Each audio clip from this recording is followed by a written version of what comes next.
تحریک لبیک پاکستان کے سربراہ علامہ خادم حسین رضوی کی نماز جنازہ کچھ دیر بعد مینار پاکستان کے گریٹر اقبال پارک میں ادا کی جائے گی۔ خادم حسین رضوی کی میت کو ایمبولنس میں گریٹر اقبال پارک لایا جا رہا ہے۔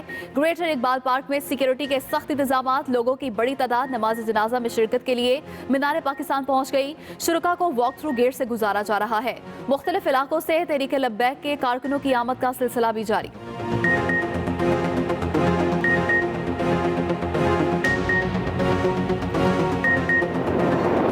کورونا کی دوسری لہر نے خطرے کی گھنٹی بجا دی۔ 24 گھنٹوں کے دوران مزید 42 افراد جان کی بازی ہار گئے۔ کورونا کے 2843 نئے کیسز۔ تعلیمی اداروں کی بندش کا فیصلہ پیر کو ہوگا۔ وزیر تعلیم سندھ نے سفارشات کے لیے آج اسٹیئرنگ کمیٹی کا اجلاس بلا لیا۔ کراچی کے تمام اضلاع میں لاک ڈاؤن کا فیصلہ۔ 4 اضلاع میں مارچ 2 میں مائکرو لاک ڈاؤن لگے گا۔ آزاد کشمیر میں آج رات 12 بجے سے مکمل لاک ڈاؤن ہوگا۔ کولمبو میں موجود آل راؤنڈر سہیل تنویر کا کورونا ٹیسٹ مثبت آ گیا۔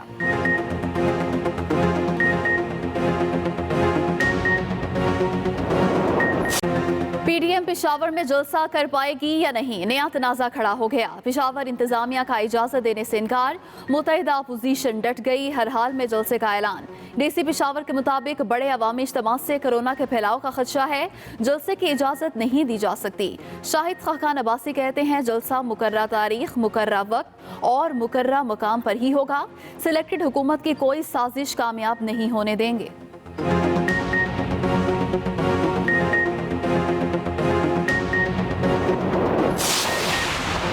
وفاقی وزیر اسد عمر کہتے ہیں مسلم لیگ نواز کی حکومت نے آزاد کشمیر میں 2 ہفتوں کے لیے مکمل لاک ڈاؤن کا اعلان کر دیا۔ سندھ میں پیپلز پارٹی کی حکومت نے کراچی کے 4 اضلاع میں سمارٹ لاک ڈاؤن کر دیا، لیکن دونوں جماعتوں کا اصرار ہے کہ پشاور جلسہ ضرور ہوگا۔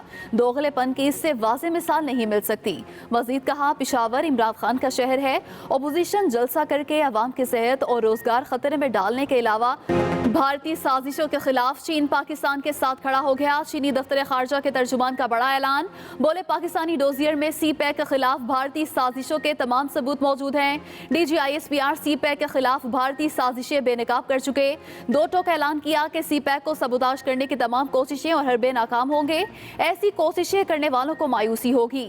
چینی ترجمان نے مزید کہا کہ دہشت گردوں کی کمر توڑنے کے لیے چین پاکستان کے ساتھ ہے۔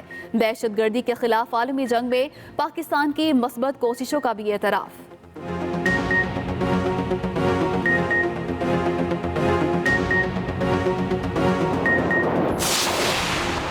بھارتی وزیر اعظم کے پاکستان مخالف بیانات مسترد۔ ترجمان دفتر خارجہ کہتے ہیں مودی کے بیانات مقبوضہ کشمیر میں بھارتی ریاستی دہشت گردی سے عالمی توجہ ہٹانے کی کوشش ہے۔ پاکستان کی طرف سے ڈوزیر کے اجرا کے بعد بھارت نے پاکستان مخالف پروپیگنڈا میں اضافہ کر دیا ہے۔ پاکستان نے ڈوزیر میں بھارتی ریاستی دہشت گردی کے ناقابل تردید شواہد پیش کیے۔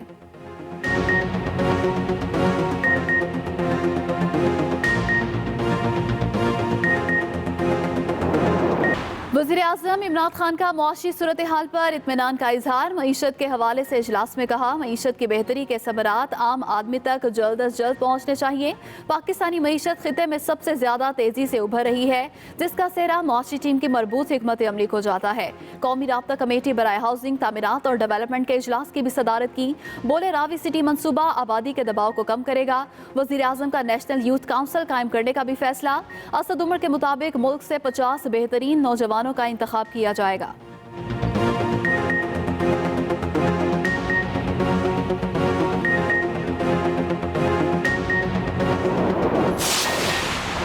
کراچی میں شوکت خانم کینسر اسپتال کی تعمیر کا آغاز ہوتا دیکھ کر اچھا لگا۔ وزیر اعظم عمران خان کا ٹویٹ۔ وزیر اعظم کہتے ہیں یہ اسپتال پاکستان کا سب سے بڑا کینسر اسپتال ہوگا اور اسے جدید ترین مشینری سے آراستہ کیا جائے گا۔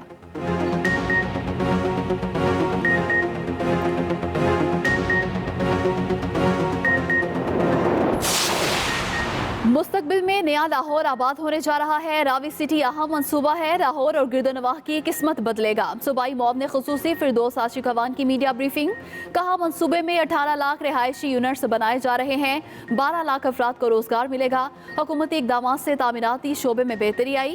دیکھ رہے ہیں اس منصوبے پر لوگوں کو مس گائیڈ کیا جا رہا ہے۔ ماضی کی حکومتوں نے کک بیکس والے منصوبوں پر زیادہ توجہ دی۔